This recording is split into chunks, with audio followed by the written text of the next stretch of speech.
Мұқағали Мақатаев. Үш бақытым. Ең бірінші бақытым халқым менің, соған берем ойымның алтын кенің. Ол бар болса мен бармын, қор болмаймын, қымбатырақ алтыннан нарқым менің. Ал екінші бақытым тыйым менің, тар жүректі тыйыммен тыйымдедім. Кей-кейде дүниеде түңілсем де, қасиетті тыйыммен түңілмедім. Бақытым бар үшінші, отан деген. Құдай деген кім десе отан дергем. Оты сөнген жалғанда жан барсың ба? Ойланбай Ақкейдағы отауменен.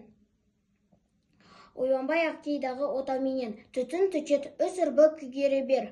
Жадыңда ұста, немерелер көбейсін шөберелер. Жадыңда ұста, жақсылық күтпегейсін. От емес, оқ сұрасан менен егер. Үш бірдей бақыттың бар алақанда. Менің бұндай бақытты жаратар ма? Үш күн нұрын төгеді аспанымнан. Атырау, Алтай, Арқа, Алатауға.